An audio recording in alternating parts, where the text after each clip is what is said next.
And hi, this is Mike, and welcome back to 5 Minutes of Fantasy Sports. So, today's kind of a sad day. I talked about how I have Anthony Davis on my team, and the last few days after the news of his bad ankle sprain, I've been going through the 5 stages of grief. I've denied it. I'm like, well, maybe it's not as bad as they say. Maybe it won't take 4 weeks. I've bargained, it can't be that bad. Maybe it's okay. But I've finally arrived at the stage of acceptance. In my league, the playoffs start next week, so weeks 19, 20, 21. So there's no hope that Anthony Davis will be back in time for me in my league. So what I wanted to do was go through the process of, getting a replacement for Anthony Davis. I wanted to look at some options, and then I'll make that decision live here on the podcast / simulcast online. So here's Anthony Davis. He was on my IL plus, but if you can't drop a guy off of IL plus. So anyway, the news is he'll be reevaluated in 4 weeks. That was on Thursday. 4 weeks from Thursday for me, like I said, is already going to be too late. So, Anthony Davis, he's a great player for fantasy.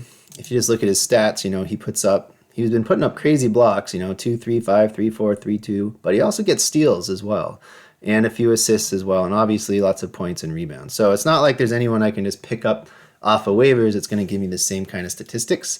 His field goal percentage is usually pretty great because he gets a lot of shots close in, and then also he's not the greatest free throw shooter, but he's good enough. So, when he was playing, just to show you, let's see if I can do the ranks here. This is just making me sad going through this, to be honest. He was ranked 7th. He was ranked 28th, ranked 10th, over the last 2 weeks. So it's a big loss for my team. Hopefully James Harden will come back and turn into James Harden from a couple years ago and not put up that 4-point debacle he did before he stopped playing in New Jersey. But anyway, that's not here or there right now. So what I want to do is just look for some replacements.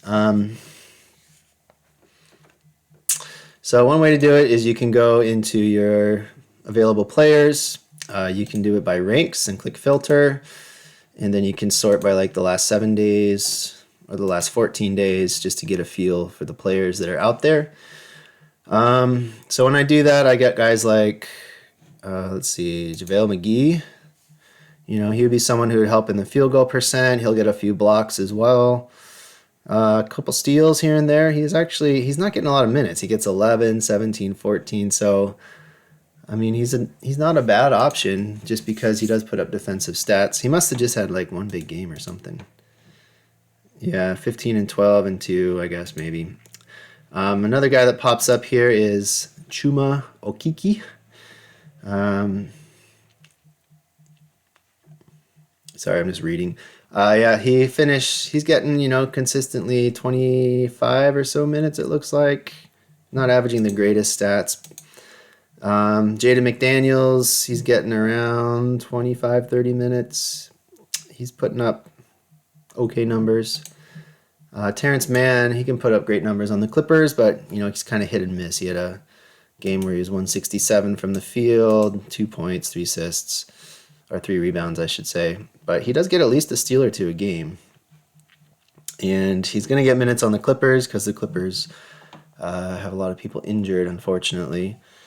So he might be someone worth looking at. This is one of my favorite guys just because he's such an awkward man. Look at that picture there. Alexei Pokusevsky. So this guy is probably the biggest risk out of all the ones I've mentioned, but he also has a lot of upside. So if you look at his stats, Oklahoma City, I think it's safe to say they're going to be tanking the rest of the season. They've basically been tanking the whole season anyway. What's their record right now? They are 18 and 40. So they're probably shooting for a low playoff berth. If we look at their roster, where's the roster button? There it is. If you look at their roster, SGA is injured right now. I don't think he's coming back the rest of the season. I've mentioned that. He's got a sprained ankle since January. Dortz is out with his shoulder last week. Actually, they don't have that many injuries, but Puku, let's see his minutes. That's always good to look at. He's getting 30, 20, 15, 30, 30 minutes, 26 minutes. This guy was in the G League, and then they bring him up and they play him. So this is kind of like high risk, high reward. If you're playing craps and you put like $20 on rolling a snake eyes, it's probably not the best bet, but if it hits, you're going to get, $600. I'm not going to get $600 playing fantasy sports, but it's the same analogy, I guess. So, he has games where he has a high shooting percentage and scores. He has games where he has a low shooting percentage. He doesn't get too many free throws, so he won't help or hurt in that category. He'll get a few rebounds. This guy's like 7'3", I think. He should be getting more rebounds than this. Yeah, look at 7 foot. I overestimated. He was born 2001, so he's 20. Wow, 20-year-old. So I might just, I might try it out. I might pull the trigger on Poku. Let me look at some other options first, though. Jackson Hayes, I had him on my team for a while. He wasn't getting very consistent minutes.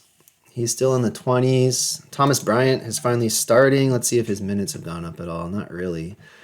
He's a guy, he'll get you maybe 1 or 2 3-pointers a game. Get you a steal or a block. But he doesn't get a lot of rebounds. He doesn't get a lot of assists. He'll score in double digits, it looks like, half the time or so. He might be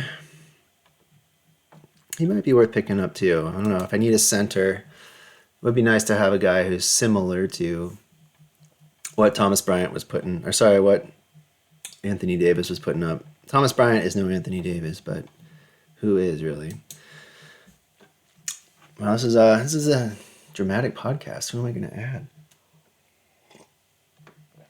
I have been adding guys to my watch list occasionally, so let's take a look at my watch list. All right, so people I haven't pulled the trigger on that I kind of regret. Brandon Clark was one of them. He puts up solid numbers. This is just like a sad, regretful podcast. Eric Gordon, I don't miss him too much. TJ Warren, I don't know if he's ever coming back from his injury. Kemba Walker, I traded for him a while ago, and nothing really much came of it. So yeah, not too helpful with the watch list here. Baisley, I think I drafted Baisley originally, and he couldn't shoot, so I got rid of him. So I think I'm just going to give Poku a chance. The other thing is on my team, I only have like 2 or 3 moves left. We have a 40 move limit, and I've already traded for extra moves. So I'm going to go high risk with this guy. It's Poku time for me. So this is going to be... we'll see how it goes.